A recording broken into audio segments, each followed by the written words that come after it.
Amen. È più bello, no, cantarla così? Io credo che anche lassù in cielo ci abbiano visto con un occhio più gioioso in questo momento. Amen. Signore Gesù, ancora una volta in questo culto ti preghiamo, Signore, in questo momento per la tua parola, perché possa essere direzionata verso il cuore di ognuno di noi, perché possa toccarci, Signore, cambiarci, trasformarci, mettere in noi radici, semi di convincimento per l'opera che tu vuoi fare dentro di noi, nei nostri cuori, nelle nostre vite, a partire dalle nostre vite, nelle nostre case, verso ciò che ci circonda. Benedici, Signore, in questo momento la tua Chiesa, Signore, che sia il tuo Spirito a parlare a noi. Per questo ti preghiamo nel nome di Gesù. Amen. Amen. Potete sedervi adesso? O se no la cantiamo ancora? Amen. Vi chiedo di aprire le vostre Bibbie nel secondo libro dei Re, capitolo 2. Leggerò i primi 13 versetti, se volete seguire sulla Bibbia, altrimenti saranno proiettati dietro di me. Secondo libro dei Re, capitolo 2.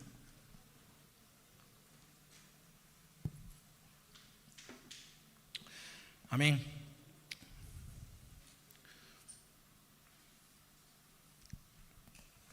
Dice così: quando il Signore volle rapire in cielo Elia in un turbine, Elia se ne andò da Gilgal con Eliseo.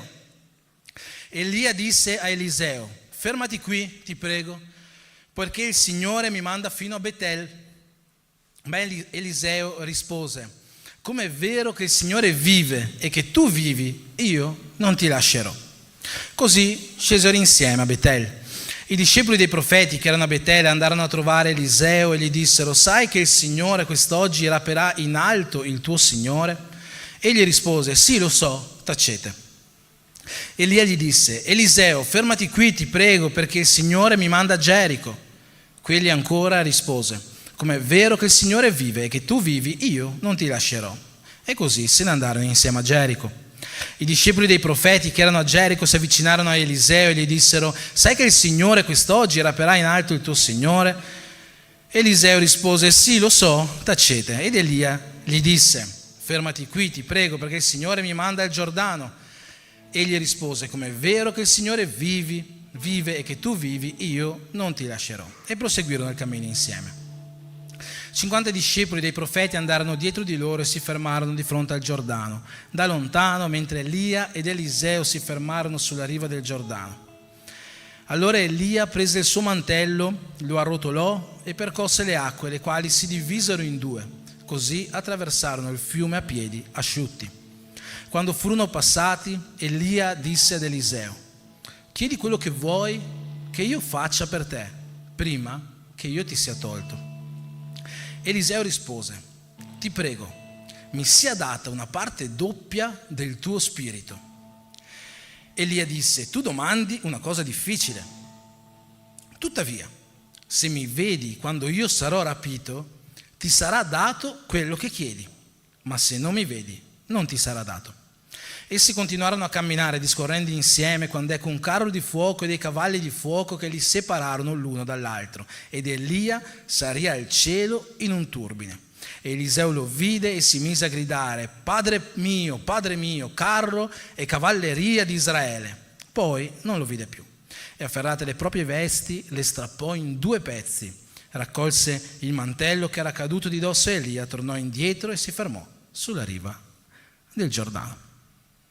Amen? Fino a qua. Ok. Allora, questa è una parola, in realtà questa stessa predica è una predica che ho già predicato più o meno 7 o 8 anni fa, ma l'ho predicata tutta in una sera.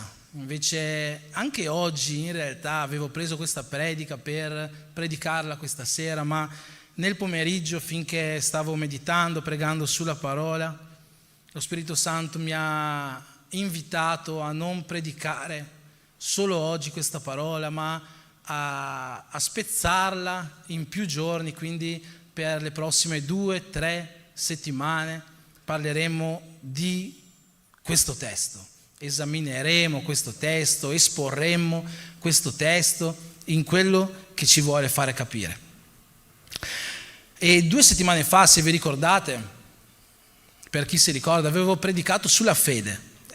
Fede è un tema molto molto ampio, ma avevamo parlato di fede più in particolare per quanto riguarda la potenza che ci può dare, la potenza che ci può donare l'avere fede, una fede, come dice Gesù, che muove le montagne. E oggi voglio un po' attraverso questo testo riprendere questo discorso, riprendere questo tema della potenza di Dio su di noi, la potenza di Dio con il quale Lui ci vuole usare. E in queste settimane, appunto, non soltanto oggi, vedremo attraverso questo testo, entreremo un po' più in profondità su questo tema. Ma andiamo a dare un contesto, no? Chi è Elia? Chi è il profeta Elia? Magari alcuni qua non conoscono questo signore. Elia è uno dei miei personaggi preferiti della Bibbia e è uno dei più grandi profeti della Bibbia. Anzi, in quel preciso momento, anche se c'erano altri profeti, lui era il profeta. Lui era il capo dei profeti, diciamo così. Lui era l'uomo più usato da Dio, tutti guardavano a lui e tremavano davanti a lui perché era il profeta Elia. Fino a oggi i giudei considerano Elia il primo profeta dell'Antico Testamento, anche se sappiamo che effettivamente non è così. Anche Mosè possiamo definirlo un profeta, ma Elia è considerato il primo profeta. Noi vediamo fare ad Elia cose incredibili, miracoli sovrannaturali, fuoco che piove dal cielo contro i suoi nemici, fa cose veramente fantastiche. Soltanto che a un certo punto della sua vita, dopo aver vissuto un risveglio personale meraviglioso, il profeta Elia comincia a avere una piccola caduta, no? Comincia a entrare un po' in depressione, possiamo dire, e fino a pensare a desiderare anche la morte. Lui dice a Dio: Dio, uccidimi, non ce la faccio più. E quando fa questa preghiera, Dio si mostra a lui, si rivela a lui, lo rialza, possiamo dire così. E una delle cose che gli dice è: guarda, io ho già preparato la persona che prenderà il tuo posto.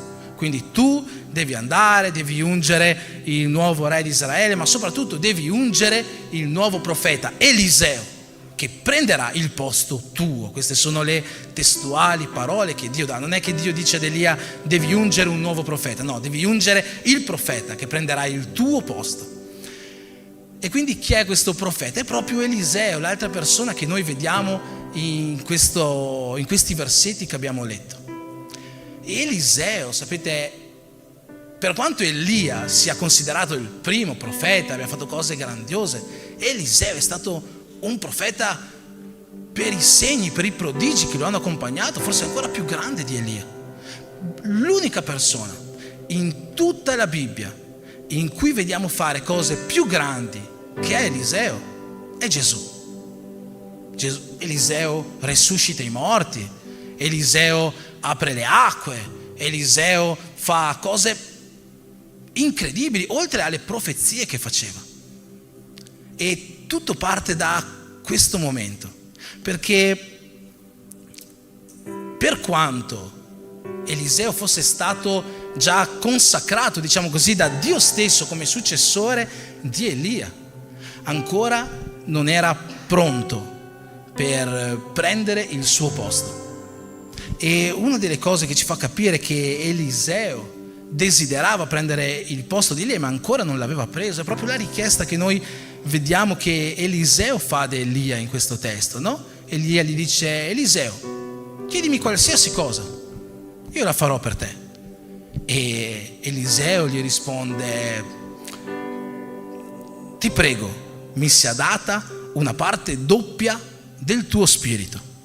Quando la Bibbia dice una parte doppia, quando Eliseo dice una parte doppia, alcune persone pensano che Eliseo abbia chiesto il doppio del potere di Elia. No, non è così, non sta chiedendo il doppio del potere di Elia, sta chiedendo di essere il successore di Elia. Eliseo si rifà a una legge che noi troviamo in Deuteronomio, la legge della primogenitura, al primogenito della famiglia, quindi il diretto successore, veniva data una parte doppia dell'eredità del padre. Quindi quando Eliseo dice ad Elia: dammi una parte doppia del tuo spirito, non sta chiedendo il doppio del potere, il doppio di Spirito Santo, sta chiedendo: io voglio essere il tuo successore.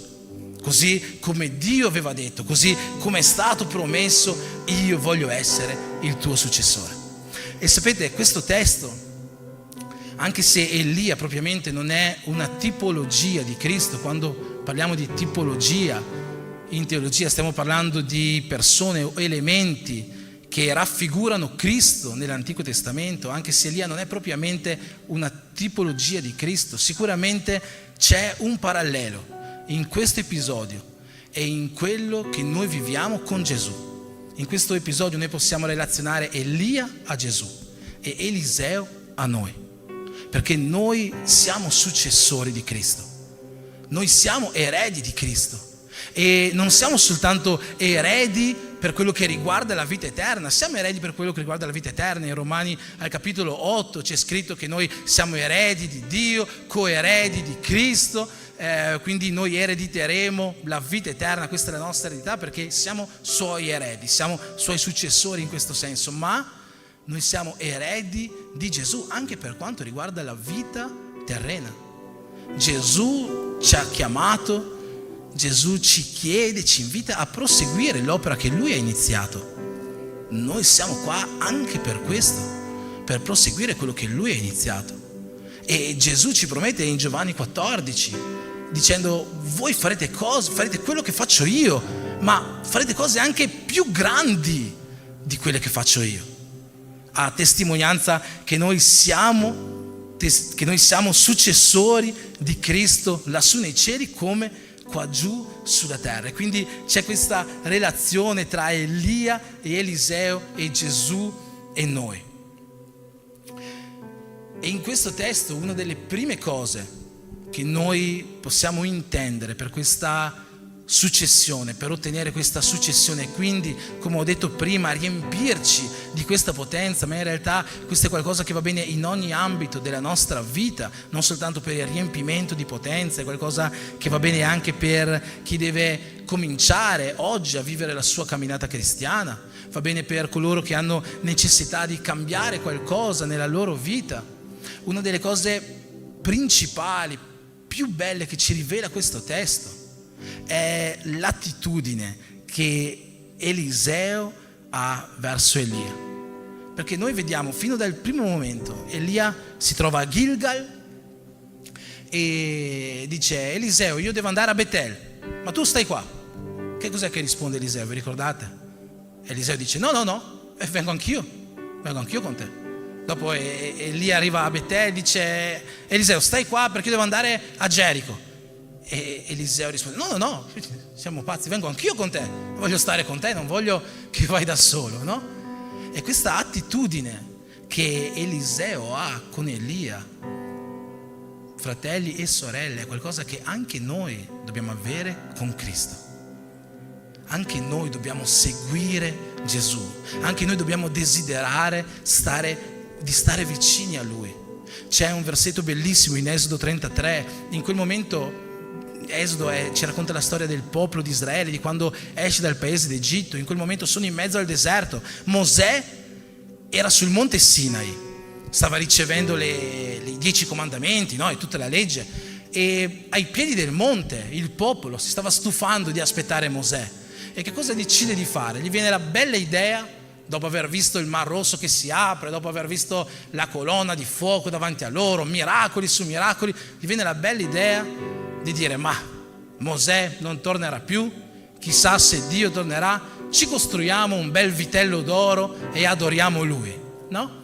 Mosè scende dal monte Sinai, vede questo vitello d'oro e succede il finimondo. Lui si arrabbia, Dio si arrabbia, tutti si arrabbiano, ma in fondo, alla fine di questa arrabbiatura, il popolo di Israele deve ripartire da questo luogo, no? Però Mosè ha ancora paura che Dio sia arrabbiato col popolo E che cosa dice Mosè? Fa una preghiera a Dio, gli dice: Dio, tu ci mandi a partire da qua, ma sappi una cosa, se tu sei ancora arrabbiato con noi e decidi di non venire, io non parto. Se tu non vieni con noi in questo deserto, in questa peregrinazione, io non parto, io sto qua. Senza di te io non mi muovo. Questa deve essere la nostra attitudine quotidiana verso Gesù. Senza di Lui noi non dovremmo andare da nessuna parte. Senza di Lui non dovremmo cominciare a fare niente.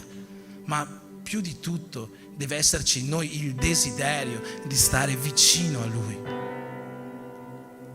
E una cosa interessante qua è che non è che Eliseo è andato e Elia l'ha seguito. Non è stato così. Elia è andato e Eliseo lo ha seguito. Avete visto bene questa storia, no? Non è che Eliseo ha detto: Elia, scusami, io devo fare un giro, se vuoi mi puoi seguire. Non è stato così. Elia andava e dovunque Elia andava, Eliseo lo seguiva. E questa deve essere la nostra attitudine. Gesù in Giovanni 15 si paragona a una vite, no? All'albero dell'uva, e dice: io sono la vite e voi siete i tralci, voi siete i rami. Se voi volete portare frutto, ossia se voi volete riuscire in qualcosa, voi dovete stare attaccati a me. Non c'è modo che voi portiate frutto, non c'è modo che voi riusciate in qualcosa se non siete attaccati a me. Gesù poi molto letteralmente dice: senza di me voi non potete fare nulla. Se noi vogliamo fare qualcosa, riuscire in qualcosa, noi dobbiamo stare attaccati a Gesù. Questo è il segreto del ricevere potenza, uno dei segreti del ricevere potenza, perché se noi non siamo attaccati a Gesù non avremo nessun tipo di potenza. Oggi c'è un intendimento, cari fratelli e sorelle, molto sbagliato di ciò che è lo Spirito Santo, o meglio di chi è lo Spirito Santo, perché oggi noi ci immaginiamo molto spesso, sbagliatamente, che lo Spirito Santo sia la potenza con la quale riusciamo a fare qualcosa, no? Io impongo le mie mani e con la potenza dello Spirito Santo io riuscirò a fare la cura, riuscirò a fare la guarigione. Sapete chi pensa anche così? I testimoni di Geova. I testimoni di Geova pensano che lo Spirito Santo sia la potenza di Dio. Ma lo Spirito Santo non è la potenza di Dio. Lo Spirito Santo non è la forza di Dio. Lo Spirito Santo è Dio. E molte volte noi pensiamo che noi possiamo utilizzare lo Spirito Santo. E questa è un'idea completamente sbagliata, è un concepimento, una concezione molto, molto sbagliata di quello che è l'agire dello Spirito Santo. Non siamo noi a usare lo Spirito Santo. Non è Elia che correva dietro Eliseo, è Eliseo che correva dietro Elia. Non siamo noi a usare lo Spirito Santo. Lo Spirito Santo non è la nostra arma. Non è che noi facciamo Kamehameha, Hadouken, dice Paolo. Non è così, non siamo noi a usare lo Spirito Santo, è lo Spirito Santo che si usa di noi.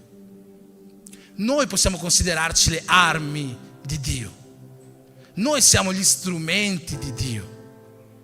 Non è lo Spirito Santo che è il nostro strumento, adesso lo uso, adesso non lo uso.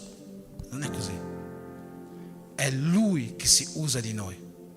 E l'unica potenza che noi abbiamo sullo Spirito Santo, l'unico potere che noi abbiamo sullo Spirito Santo, ma questo solo per misericordia e bontà di Dio, è quello di dire: io non voglio farmi usare da te.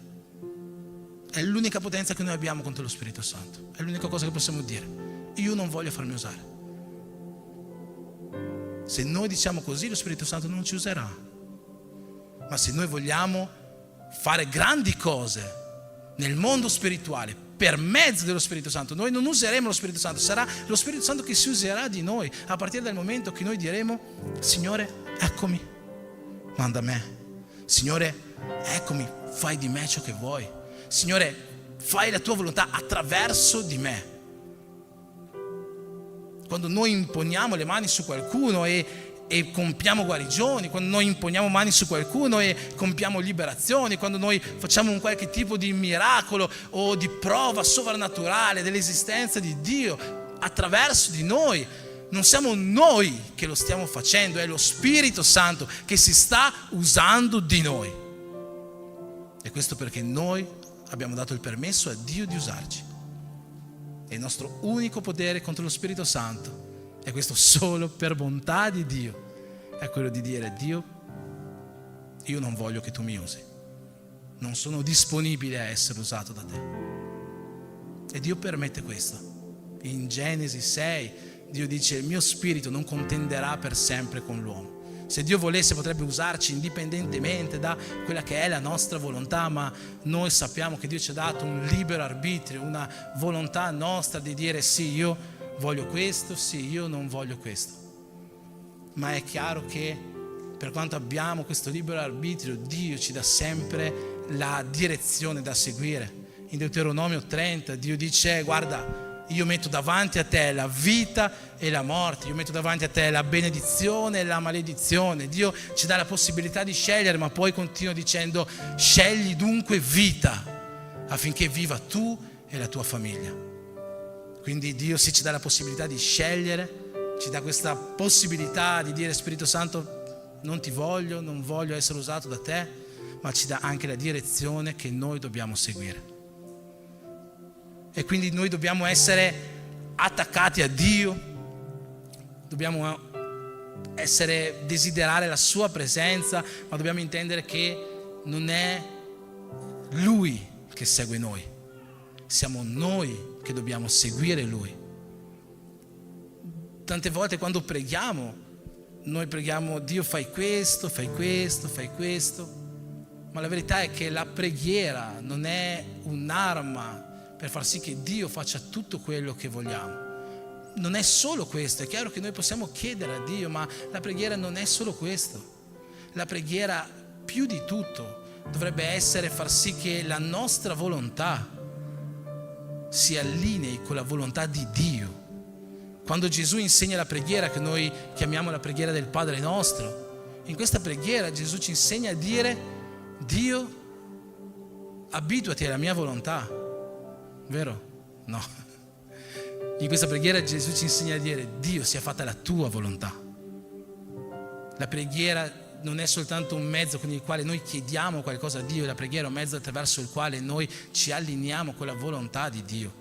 Quando Gesù sta pregando nel Getsemani, prima di essere tradito, prima che le guardie arrivino a prenderlo e poi a condannarlo e a crocifiggerlo, Gesù è in questo stato di tristezza, di desolazione, e gli dice: Padre, se è possibile, allontana da me questo calice.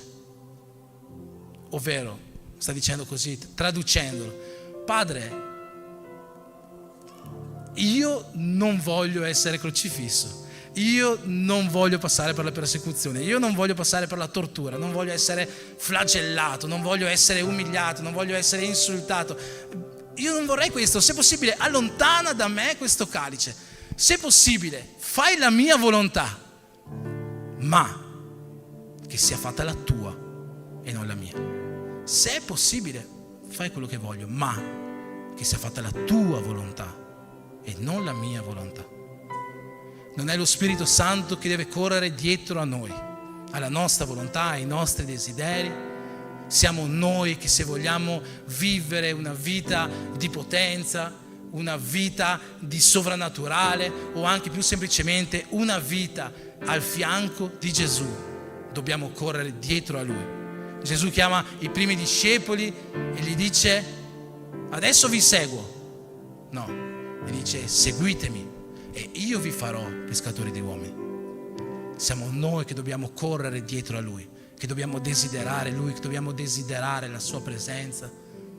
E io credo, spero che il principale motivo per il quale siamo qua oggi è questo: desiderare di venire qua per adorare Lui, ricercare la sua presenza, ricercare la sua gloria in questo tempio, in questa casa. Spero che questo sia il primo motivo che ci spinge a venire in chiesa, perché questo è il punto di partenza, fratelli, è un fondamento della nostra vita cristiana. Ma per fortuna ho diviso la predica in 2 o 3 giornate, perché devo ancora iniziare in realtà. Ma non è soltanto questo che ci insegna questo testo. Chiusa parentesi dell'introduzione, questa era l'introduzione. Questo testo ci insegna che se vogliamo avanzare nella nostra vita cristiana, se vogliamo entrare in profondità o comunque camminare nella nostra vita cristiana, non soltanto per ricercare un livello ulteriore di potenza, ma anche un cambiamento personale, quello che noi dobbiamo fare, dobbiamo vivere è un processo, come probabilmente vedete scritto da 20 minuti qua dietro, ma ancora non ho parlato di questa parola. E questo processo noi lo possiamo vedere in questo testo che ce lo rivela in diverse fasi. So che quando si parla di processo, so che questo è un argomento, è un tema di cui si sta parlando moltissimo in questi ultimi anni nel mondo cristiano, evangelico quantomeno. So che ogni processo è individuale, so che ogni processo è soggettivo, ma possiamo anche distinguere alcuni elementi, alcune tappe, step di questo processo che sono comuni per ognuno di noi.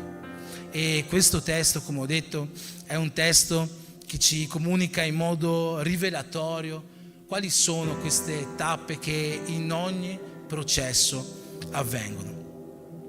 E il processo, fratelli, è necessario, così come lo è stato per Eliseo, per tutti quanti noi. E la storia biblica dei più grandi uomini ci insegna che hanno vissuto questi processi per crescere nella loro fede, no? Noi vediamo che gli apostoli sono stati chiamati e prima di cominciare il loro ministero hanno camminato con 3 anni con Gesù, e dopo 3 anni hanno dovuto aspettare il battesimo con lo Spirito Santo, e successivamente a questo, dopo aver vissuto queste tappe, hanno cominciato il loro ministero. Vediamo che l'apostolo Paolo, prima di cominciare il suo ministero, ha ricevuto quella rivelazione di Gesù, ha ricevuto il battesimo con lo Spirito Santo, ma non si è fermato qua. Lui è andato a stare per diversi anni, circa 3 anni in Arabia, prima di andare a Gerusalemme e cominciare effettivamente il suo ministero. Sappiamo molto bene che il re Davide, da quando è stato consacrato re di Israele a quando è effettivamente diventato re di Israele, sono passati molti anni, e in questi anni Davide ha dovuto affrontare diverse sfide, ha dovuto passare per diverse tappe di questo processo in preparazione a quello che sarebbe stato il compimento della sua promessa. E il processo è necessario per tutti quanti. Mi ricordo di una predicazione che ho sentito diversi anni fa, è una predicazione che mi ricordo molto bene fino ad oggi, perché mi ha lasciato molto impattato. Era una predicazione che parlava del ricino che troviamo nel libro di Giona.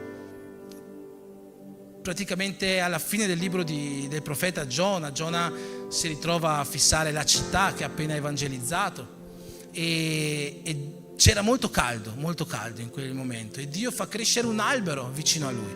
Questo albero cresce in una notte, diventa un albero grande che gli dà ombra, e Giona è felice, ma il giorno dopo quest'albero muore, cade giù, non c'è più l'albero. L'albero è cresciuto in una notte e in una notte è scomparso.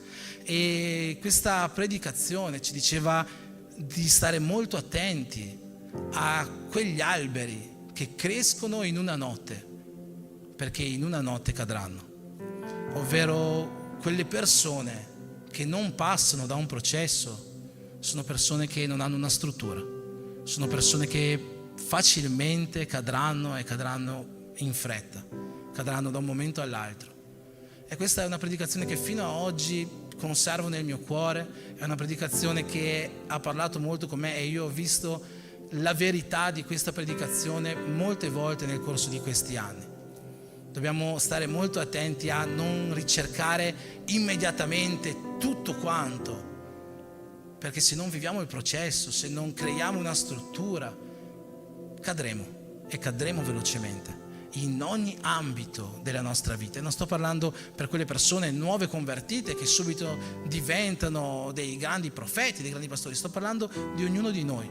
Quando cominciamo una nuova tappa della nostra vita, questa tappa deve essere coltivata, dobbiamo prendere cura di ogni momento, dobbiamo prepararci in ogni momento, perché come abbiamo cominciato la nuova tappa, così anche potremo perdere tutto quello che avevamo guadagnato.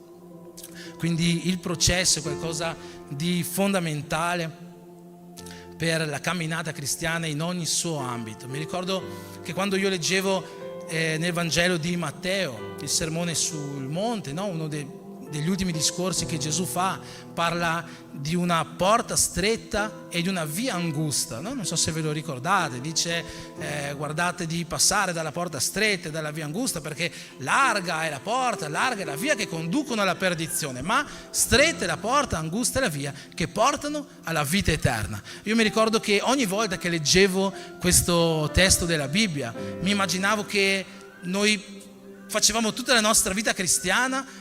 Alla fine della nostra vita cristiana, quando moriamo, quando andiamo in cielo, c'è la porta piccola, c'è la porta larga e io devo stare molto attento a entrare in quella piccola, che dietro vedo che c'è la strada stretta, perché quella lì mi porterà al paradiso, no? Io sempre avevo questa concezione, finché diversi anni fa non ho letto il libro Il Pellegrino o Il pellegrinaggio del cristiano di John Bunyan, un libro bellissimo che ho già consigliato più volte di leggere, ma se ancora non l'hai letto ti consiglio di leggerlo, perché è un libro che spiega la Bibbia e la spiega con un linguaggio che anche i bambini potrebbero capirlo. È un libro meraviglioso e questo pastore John Bunyan, no? In questo libro ci parla proprio di questa porta stretta e di questa via angusta, ma non sono alla fine della vita, sono proprio all'inizio della nostra camminata. Appena iniziamo la nostra camminata noi dobbiamo passare per questa porta stretta. La porta stretta è l'inizio del nostro viaggio, del nostro processo, e appena superata la porta stretta inizia la via stretta, inizia la via angusta, la via difficile, che è la via che oggi stiamo camminando.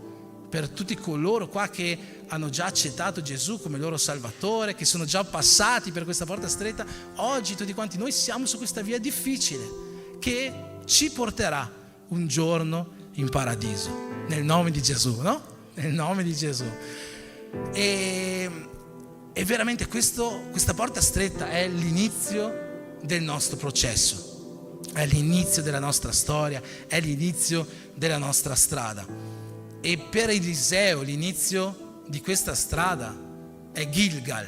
Noi vediamo all'inizio di questo testo che abbiamo letto che Elia e Eliseo partono da Gilgal, da questa città. E ognuna delle città per le quali passano sono città che in qualche modo hanno un significato profetico, rivelatorio per il processo che noi dobbiamo vivere. Ad esempio Gilgal, che città è? Gilgal è la prima città in cui Giosuè e il popolo di Israele arrivano quando entrano nella terra promessa. Il loro primo accampamento, passato il Giordano, entrati nella terra promessa, è Gilgal. È lì che Giosuè mette le 12 pietre commemorative in memoria delle grandi opere, dei grandi miracoli che Dio ha fatto per loro. È lì che Giosuè torna a circoncidere il popolo. È lì che parte la nuova storia, il nuovo inizio del popolo di Israele. È sempre a Gilgal che, quando dopo il periodo dei giudici il popolo desidera un re, Saul viene consacrato come re, come primo re di Israele, un nuovo inizio per il popolo di Israele. Gilgal, questa città, ci parla di un nuovo inizio, ed è proprio lì che comincia questo percorso di Eliseo, la prima tappa della sua nuova storia, di questa successione, di questa eredità che sta per assumere da Elia. Parte proprio dall'inizio, da un nuovo inizio. E il nuovo inizio, fratelli, è quello che tutti quanti noi dobbiamo vivere. per coloro che magari oggi sono qua, non so se c'è qualcuno che non ha mai consegnato la sua vita a Gesù. Il nuovo inizio è ciò che tu devi vivere credendo in Lui e consegnando la tua vita a Lui. Sapete, questa parola Gilgal, voglio leggere un versetto in Giosuè 5,9, c'è scritto così, è proprio quando il popolo di Israele arriva a questa città. Allora il Signore disse a Giosuè: oggi vi ho tolto di dosso l'infamia dell'Egitto. E quel luogo fu chiamato Gilgal, nome che dura fino ad oggi. Se tu hai in casa o ce l'hai qua una Bibbia commentata o una Bibbia che ha magari le letterine in fondo al testo, c'è riportato qualcosa, potrai scoprire che proprio queste parole, oggi vi ho tolto di dosso l'infamia, oggi vi ho tolto di dosso, è la parola Gilgal, che in realtà letteralmente significa rotolare via. Dio sta dicendo: io vi ho rotolato via, ho tolto da lì l'infamia d'Egitto, e da questo arriva la parola Gilgal. Sapete quando è che ritroviamo questa parola? Quando nel Nuovo Testamento le donne vanno al sepolcro e stanno dicendo: c'è una pietra davanti al sepolcro dove è custodito Gesù, chi potrà togliere questa pietra? Ma quando Maria Maddalena e le altre donne arrivano al sepolcro, vedono che la pietra è già stata rotolata via. È la stessa parola.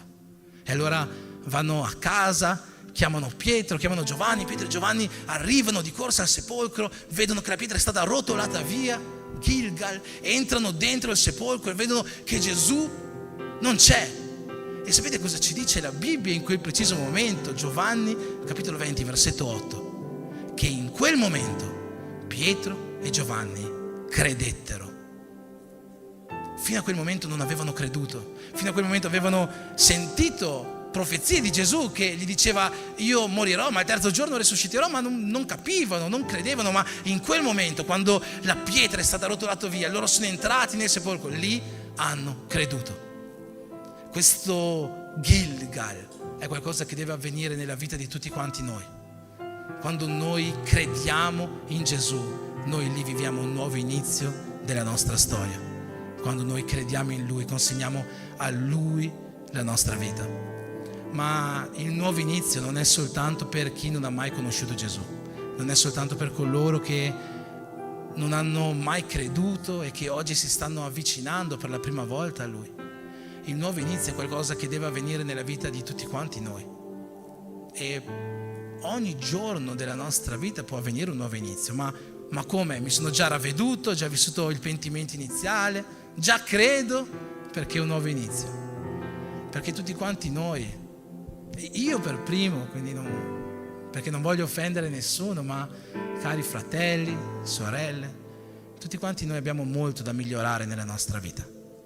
Tutti quanti noi abbiamo molti lati da sistemare. Ieri nella predicazione che ho portato nel matrimonio di Sonia, una delle cose che ho detto, no?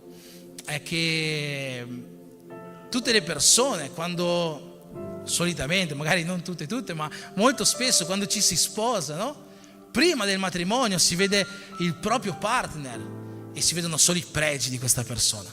Quanto è bello, quanto è bravo, quanto è buona, come fa tutte le cose perfettamente, l'eccellenza. Dopo il matrimonio, che cominci a convivere con la persona, che cominci a vederla tutto il giorno, dalla mattina fino alla sera, che cominci a condividere le stesse stanze con questa persona.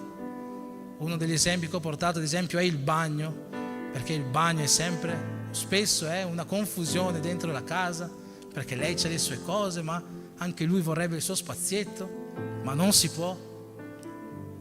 Insomma, quando cominciamo alla convivenza, quando cominciamo a vivere veramente il matrimonio, no?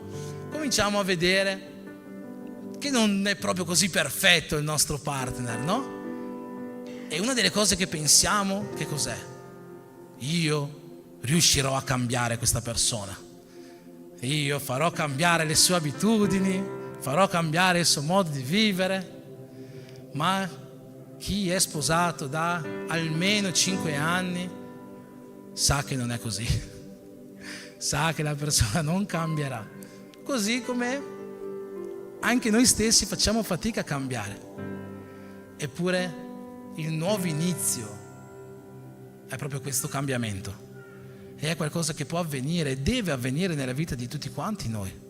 Tutti quanti noi abbiamo tanto da migliorare, tanto da cambiare, e questo processo che noi vogliamo vivere per assomigliare sempre di più a Cristo, o per avere una vita di potenza in Lui, deve partire, fratelli, da una cosa fondamentale: riconoscere che siamo sbagliati, riconoscere i nostri errori, perché se non riconosciamo questo, non ci sarà questo nuovo inizio.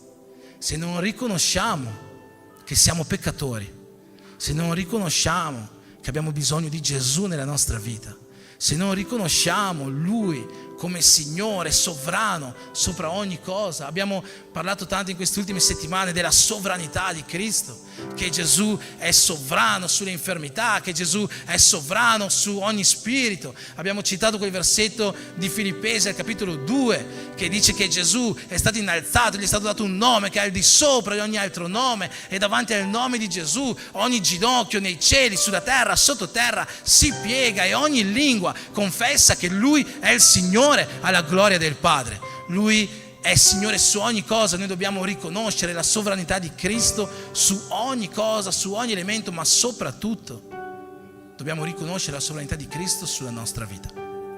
E se noi non riusciamo a guardare noi stessi e vedere che siamo peccatori, che abbiamo la necessità di Lui, abbiamo necessità della Sua sovranità, del Suo Spirito, della Sua misericordia, noi non riusciremo a consegnare la nostra vita a Gesù, non riusciremo a vivere una vera conversione. Potremmo anche andare in chiesa, potremmo anche cercare di comportarci bene. Sempre John Bunyan in questo libro del pellegrinaggio fa un esempio molto bello, no? C'è questa porta, c'è questa strada che va avanti, c'è questo pellegrino, no? Che è il protagonista, che cammina su questa strada. A un certo punto nel suo viaggio vede due persone, uno si chiama formalità, l'altro si chiama ipocrisia, per farvi capire com'è il contesto del libro, che a un certo punto scavalcano il muro che c'è a lato di questa strada e entrano nella strada. E il protagonista, che si chiama Cristiano, dice: ma cosa state facendo? Perché non siete passati dalla porta stretta? Perché avete scavalcato il muro per entrare nella strada? No, non va bene così. Chi vuole entrare nella strada, chi vuole camminare in questa via, deve passare dalla porta stretta, perché la porta stretta è il ravvedimento, la porta stretta è la convinzione del peccato, la porta stretta è il decidere di consegnare veramente la propria vita a Cristo, perché vediamo dentro di noi e capiamo che c'è bisogno di un cambiamento. E questo cambiamento non è soltanto per chi non ha mai conosciuto Gesù, questo cambiamento è per tutti quanti noi.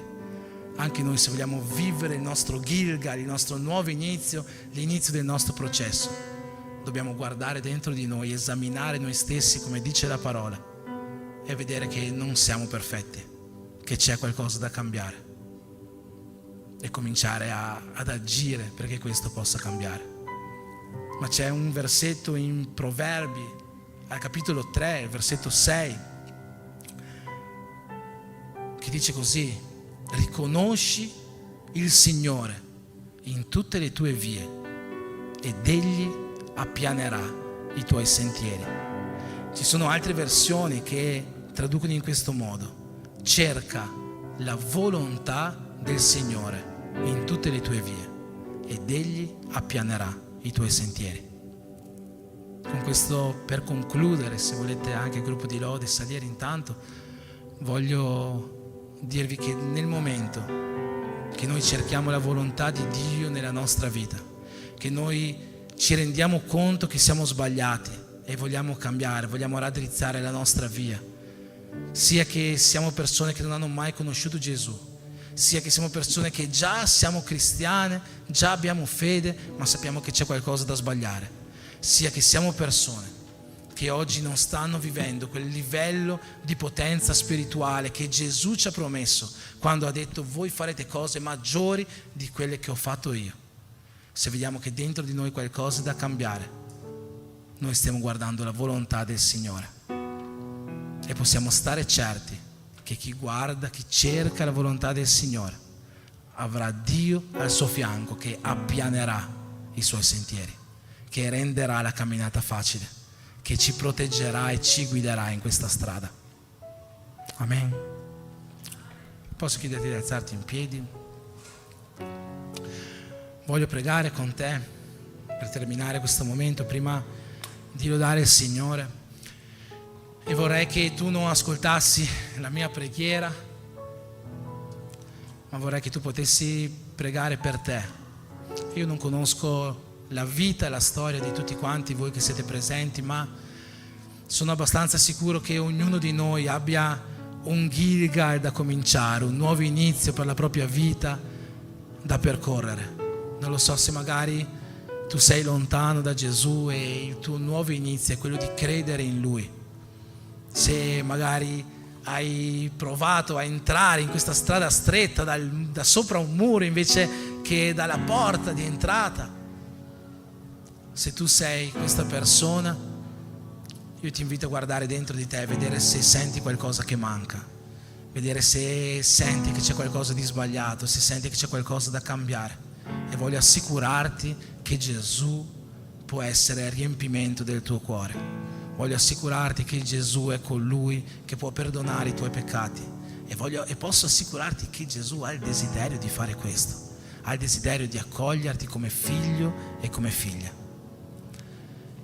Se invece tu sei una persona che è cosciente che ha qualcosa dentro di sé da cambiare, anche se hai già conosciuto Gesù, anche se già cammini con Lui da anni nella fede, firme e forte, come dicono i brasiliani,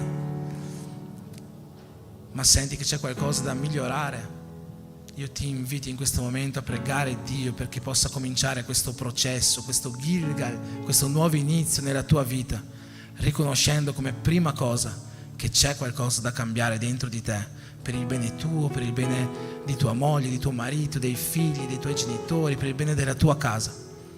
Se invece sei una persona che magari oltre a questo sente che non sta vivendo appieno la potenza dello Spirito Santo, sente che non ha quella forza di compiere quei miracoli che Gesù ci ha promesso quando ha detto: voi farete cose più grandi di quelle che faccio io voglio invitarti a pregare Dio perché Dio tolga ogni dubbio dalla tua mente e dal tuo cuore, tolga ogni incredulità che possa esistere oggi dentro di te, perché Dio ti mostri la strada e ti possa dare quel desiderio di camminare in ogni momento dietro di Lui, perché siamo noi che dobbiamo camminare dietro di Lui, non Lui dietro di noi. Io ti invito a pregare per questo. Dici: Dio, come faccio a vivere questo? Riconosco che non lo sto vivendo, riconosco che posso fare di più, riconosco che posso essere usato di più. Signore, metti in me questo desiderio, questa capacità di dire allo Spirito Santo: sono tuo, usami come tu vuoi. Che questa possa essere la tua preghiera. Non ascoltare me, ma chiudi i tuoi occhi e in spirito parla con il tuo Padre Celeste, e sono sicuro che Lui ascolterà questa preghiera. Amen. Preghiamo insieme in questo momento. Signore Gesù, ti ringrazio, Signore, per questa serata, e in questo momento io ti chiedo, Signore, che il tuo Spirito possa parlare forte ai nostri cuori.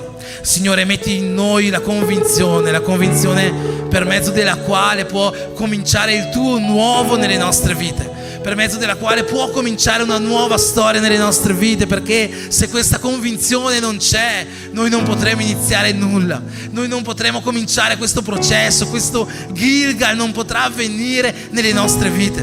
Ma Signore, oggi noi siamo qua per ricevere potenza da Te, per crescere nella fede, per avvicinarci a Te, e per questo ti chiediamo, Signore, di rendere luminosi i nostri peccati dentro di noi affinché li possiamo scorgere, di mettere a risalto i nostri difetti, Signore, affinché possiamo vederli, di mettere a luce, Signore, ciò che ci manca per vivere una vita di potenza davanti a Te. Nel nome di Gesù, Signore, comincia a scrutare i nostri cuori, comincia a mettere in risalto questo. Parti da me, Signore, e poi nei miei fratelli, nelle mie sorelle, che, Signore, possa venire a galla tutto ciò che c'è da cambiare e che da questa sera noi possiamo prendere coscienza, Signore, dell'opera che Tu vuoi fare nelle nostre vite. Vieni a cambiare ciò che c'è da cambiare, vieni a trasformare ciò che c'è da trasformare, che ognuno di noi possa essere cosciente di quello che deve essere cambiato, ma soprattutto che abbia il desiderio di cambiarlo, che abbia il desiderio di ricercare la Tua volontà, di camminare nelle Tue vie, di camminare dietro a Te, di vedere la Tua gloria, il desiderio di sentirti Te, Signore.